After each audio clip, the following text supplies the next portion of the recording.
তাহলে কি বিশ্ব আবার পারমাণবিক যুদ্ধের জন্য তৈরি হচ্ছে? আমেরিকান প্রেসিডেন্ট ডোনাল্ড ট্রাম্প পেন্টাগনকে নির্দেশ দিয়েছেন যে পারমাণবিক অস্ত্রগুলো পরীক্ষা করবার জন্য, এবং তার প্রতিক্রিয়ায় ইরানের বিদেশমন্ত্রী আব্বাস আরাকচি তিনি বলেছেন এটা সম্পূর্ণ দায়িত্বজ্ঞানহীন এবং বিপজ্জনক। তাহলে ডোনাল্ড ট্রাম্প পেন্টাগনকে অর্ডার দেওয়ার কারণে ইরানের প্রতিক্রিয়া কেন? জিওপলিটিক্সের এর কি প্রভাব? এই সমস্ত গুরুত্বপূর্ণ বিষয় নিয়ে থাকবে আজকের এই ভিডিওতে আলোচনা। তো চলুন শুরু করা যাক আজকের ভিডিও। নমস্কার, আমি বিনয়, সিনপসিসে আপনাদের সবাইকে স্বাগত।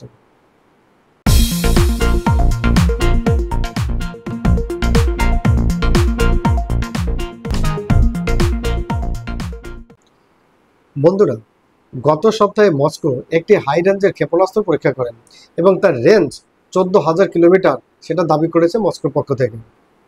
এর প্রেক্ষিতে যখন সাংবাদিকরা ডোনাল্ড ট্রাম্পকে প্রশ্ন করা হয় যে রাশিয়ার কাছে এরকম দীর্ঘ রেঞ্জের ক্ষেপণাস্ত্র তৈরি হয়েছে, তার প্রত্যুত্তরে ডোনাল্ড ট্রাম্প বলেন যে আমার এরকম দীর্ঘ রেঞ্জের কোনো মিসাইলের প্রয়োজন হবে না, কারণ আমার সাবমেরিন ইতিমধ্যেই রাশিয়ার উপকূলে অবস্থান করছে। তাহলে এই যে ডোনাল্ড ট্রাম্পের যে প্রতিক্রিয়া, মস্কোর যে ক্ষেপণাস্ত্র তৈরি আর ডোনাল্ড ট্রাম্পের এই যে প্রতিক্রিয়া, এই প্রতিক্রিয়া থেকে বোঝা যাচ্ছে যে রাশিয়া এবং আমেরিকার মধ্যে এই যে ঠান্ডা লড়াই শুরু হয়ে গেছে। এবং এরই মধ্যে রাশিয়া এবং আমেরিকার মধ্যে আরও একটি ডেভেলপমেন্ট উঠে এসেছে, সেটা হলো রাশিয়া এবং আমেরিকার মধ্যে যে পারমাণবিক অস্ত্র নিরস্ত্রীকরণের যে চুক্তি ছিল, কিছু কিছু পরিমাণ করে প্লুটোনিয়াম কম করতে হবে, তাহলে সেই চুক্তি থেকে রাশিয়া এবার বেরিয়ে এসেছে। তাহলে রাশিয়া সেই চুক্তি থেকে বেরিয়ে এলো, এদিকে মস্কো তার দীর্ঘ রেঞ্জের যে ক্ষেপণাস্ত্র সেটা সাকসেসফুলি ডেভেলপ করা। তখন ডোনাল্ড ট্রাম্প বলছে যে তাদের নিউক্লিয়ার সাবমেরিন ইতিমধ্যে রাশিয়ার উপকূলে অবস্থান করছে। তাহলে এই যে পরিস্থিতি তৈরি হয়েছে, এই পরিস্থিতির মাঝখানে দুই বৃহত্তম শক্তির মাঝখানে যে ঠান্ডা লড়াই শুরু হয়েছে, এটা কিন্তু পরিষ্কার। ডোনাল্ড ট্রাম্প তথা আমেরিকা যুক্তরাষ্ট্র সারা পৃথিবীতে দাদাগিরি করে চলে এসেছে যে পারমাণবিক শক্তি নিরস্ত্রকরণের যে যুদ্ধ, যে লড়াই, সেটা কিন্তু আমেরিকা যুক্তরাষ্ট্র করে এসেছে। তাহলে এক্ষেত্রে কি হলো? এক্ষেত্রে ডোনাল্ড ট্রাম্প তার দেশকে বলছে যে পারমাণবিক যে অস্ত্র আছে সেটা পরীক্ষা নিরীক্ষা করবার জন্য। অর্থাৎ তিনি একটি কথায় বলেছেন যে পারমাণবিক অস্ত্রকে তিনি ধ্বংসের জন্য ঘৃণা করতেন, এখন সেইটাই নাকি তার অন্যতম অবলম্বন। তাহলে দক্ষিণ কোরিয়াতে চীনের প্রেসিডেন্ট শি জিনপিংয়ের সঙ্গে সাক্ষাৎকারের ঠিক পূর্ব মুহূর্তে তিনি এমনই প্রতিক্রিয়া দিয়েছেন, যেটা কি আমেরিকার পারমাণবিক শক্তির যে প্রদর্শন, যে আস্ফোলন, সেটা গোটা দুনিয়াকে দেখানোর জন্য। এটা কি রাশিয়া, চীন এবং ইরানকে যাতে কাছে না আসে তাদের ভয় দেখানোর জন্য? এখানে একটা কথা বলবো, ইরানের যে অ্যাটমিক ইউনিট আছে সেই ইউনিটকে আমেরিকা যুক্তরাষ্ট্র চায় কন্ট্রোল করতে। ইরান বলছে যে আমি কোনো চাপের কাছে এসে আমেরিকার কাছে মাথা নত করবো না, অর্থাৎ আমি আমার দেশের যে স্বার্থ সেটা রক্ষা করে যদি আমেরিকা আমাদের সঙ্গে বন্ধুত্ব করে তবে তার জন্য তিনি রাজি আছেন। তবে আমেরিকা যে জোরপূর্বক ইরানের যে অ্যাটমিক ইউনিট সেটাকে কন্ট্রোল করতে চাইছে এবং সেটা ইরান মেনে নিতে চাইছে না, যার কারণে ইরানের অ্যাটমিক ইউনিটের উপরে আমেরিকা অ্যাটাক করে। তাহলে এই স্ট্রাইকের নিন্দা করে হচ্ছে মস্কো, এবং এর আগে অনেকবার এরকম দেখা গেছে যে ইরানের পাশে মস্কোকে এগিয়ে আসতেন।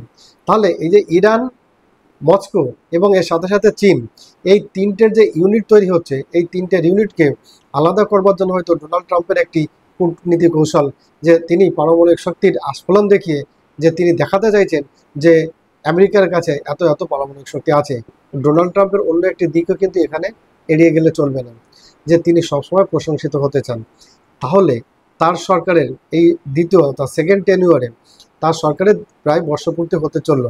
এই সময় তিনি দেখাতে চাইছেন যে তিনি কত কঠিন নেতা, কত বলিষ্ঠ নেতা, যে পারমাণবিক শক্তির মতো বিষয়ে তিনি সিদ্ধান্ত নিতে পিছু পান না এবং তৎক্ষণাৎ তিনি সিদ্ধান্ত নিতে পারেন। অর্থাৎ দেশের ভিতরে তিনি আরও পপুলারিটি, আরও জনসমর্থন পাওয়ার জন্য সেটা হয়তো করে থাকতে পারেন।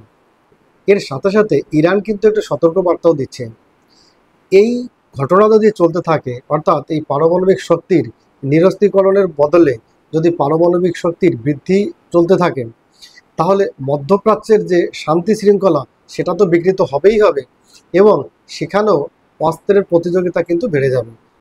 বিশেষ করে ইরান বলুন, ইরাক বলুন, ইসরায়েল বলুন, প্যালেস্টাইন বলুন, এই সমস্ত যে দেশগুলো, সৌদি আরবিয়া, এই সমস্ত দেশগুলো বলুন, এদের মধ্যে কিন্তু অস্ত্রর যে প্রতিযোগিতা সেটা শুরু হয়ে যাবে।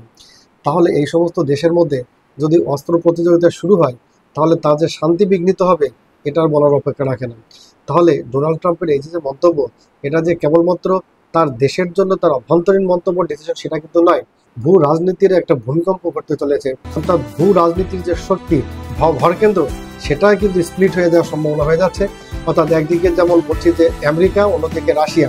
তাহলে রাশিয়া যদি চীনকে নিয়ে, পূর্ব এশিয়াকে নিয়ে এদিকে বেরিয়ে আসে, ওদিকে আমেরিকা যদি পশ্চিম ইউরোপ আর এই সমস্ত দেশ নিয়ে যদি তার ইউনিট তৈরি হয়ে যায়, তাহলে পৃথিবীর যে শক্তি ভারসাম্য সেটাও কিন্তু বিঘ্নিত হওয়ার সম্ভাবনা রয়েছে। তাহলে ডোনাল্ড ট্রাম্পের এই যে সিদ্ধান্ত, কেবলমাত্র যে শুধু তার দেশের অভ্যন্তরীণ সিদ্ধান্ত, এটা কিন্তু নয়। ডোনাল্ড ট্রাম্পের এই যে সিদ্ধান্ত, এটা কি সারা বিশ্ব জুড়ে শান্তির বার্তা দেওয়ার জন্য, নাকি পারমাণবিক শক্তির একটা আস্ফোরণ, নাকি পারমাণবিক শক্তি এখন কূটনৈতিক প্রভাব বিস্তারের একটি হাতিয়ার হয়ে উঠেছে?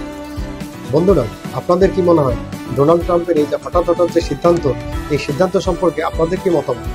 আপনাদের মূল্যবান মন্তব্য কমেন্টে কমেন্ট করে জানাবেন। আর ভিডিওটি যদি ভালো লাগে আর এই ধরনের যদি আন্তর্জাতিক খবরের প্রতি আপনাদের ইন্টারেস্ট থাকে, তাহলে অবশ্যই আমার চ্যানেলটিকে সাবস্ক্রাইব করে আমার পাশে থাকুন। ধন্যবাদ।